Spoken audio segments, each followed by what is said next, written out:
for the New York Open during that exercise. And your $1,000 made $1 million if you could, and you could compound the S&P that size, no problem. You would have made your first $1 million in 3 months. So when you go through that process, you can obviously start to recognize how to sometimes just be aware of these big commercial levels, these big RGLs. That's why we trade RGLs. That's why we trade these ideas. And obviously that's the key aspect of all of this trading, isn't it? Is to try and capture these little RGL phases, to try and capture the big moves. And I suppose that's what's important, isn't it? That's what's important. By the way, that was a brilliant Euro call. We gave a live call in the room earlier, just before Kim came in, and we said that there was a buy opportunity in the Euro here, but it scratched out here. Look at what happened next. The Euro collapsed down towards that bottom edge print again. And obviously into the bottom edge, we'd already chatted about this as a possible buy trade down into this area. So you can see they just ran the stops.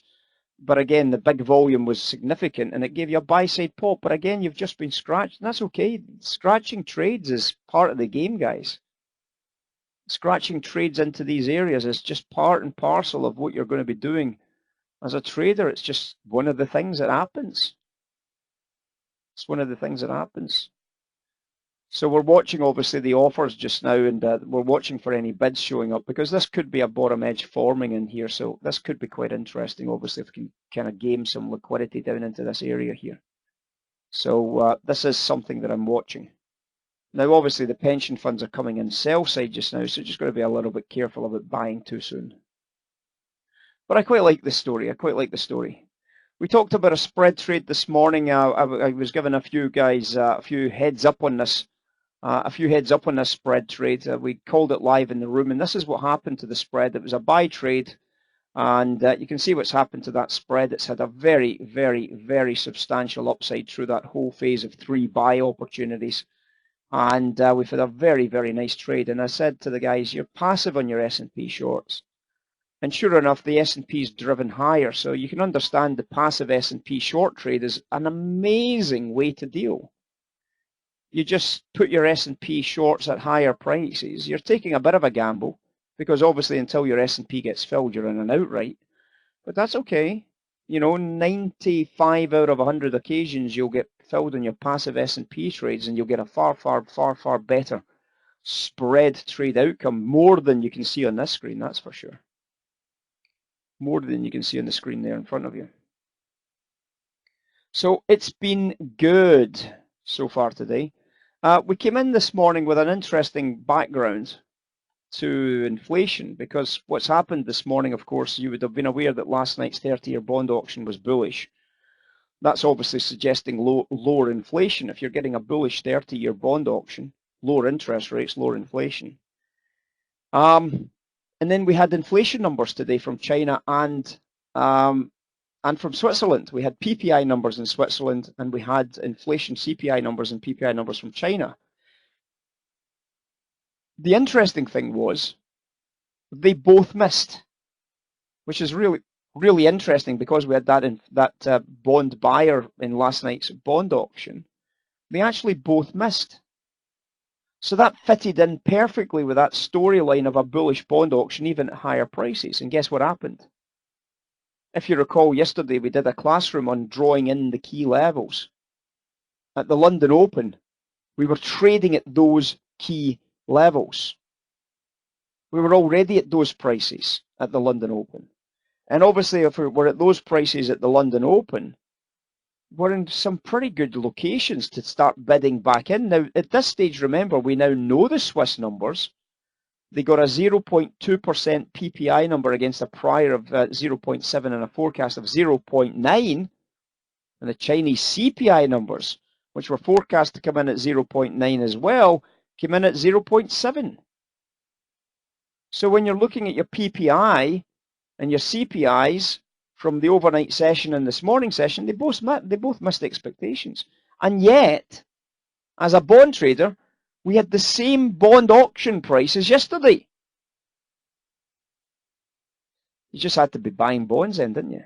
There's no question about it. It was a bond buy trade that was almost perfect because it was exactly the trade we covered in yesterday's classroom. So there was nobody that didn't know about that trade.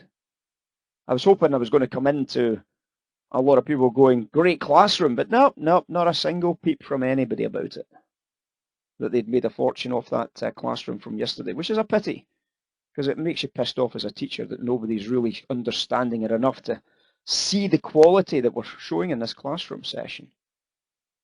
Because it really is that good when you look back at what actually then happened from the classroom session against what we saw happening this morning at the bottom edge. This is what happened. This was the level. And this is what happened this morning. Notice the time. Notice the time, guys. The retest was at 7:50. At 7:50, that's 20 minutes after the Swiss PPI numbers comes out. And then you can see the quality of the upside. And the quality of the upside was fantastic. Absolutely fantastic. And it was a brilliant trade. And as I said, it's just a pity because we spend a lot of times doing these classrooms. And we expect to see some people taking these trades based on that classroom session. And tumbleweeds.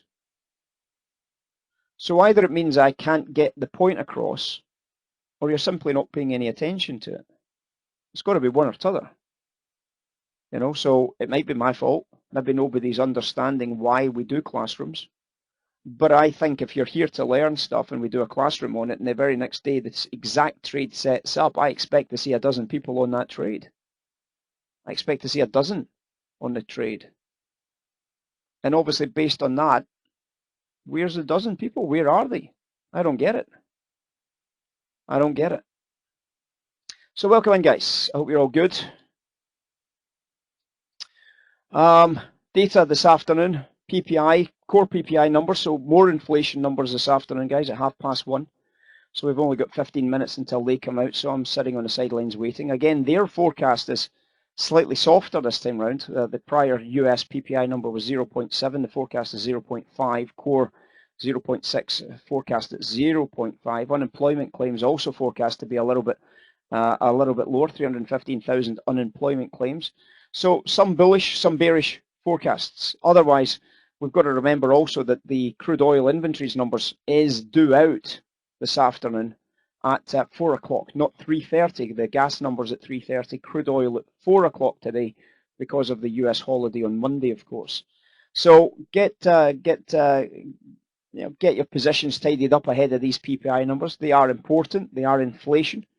We have seen misses on inflation in China and Switzerland so far today, so we should be aware of that. But also the bond price is still quite perky against those releases. So just be aware if we get a good hit, it might not cause much of an upside in terms of bonds. If we get a big miss, of course, it might not cause too much upside because we've already priced in an awful lot of that upside market. Welcome in, guys. I hope you're all good. I'm going to grab a bit of lunch and I'll be back just for the PPI numbers themselves. Welcome in.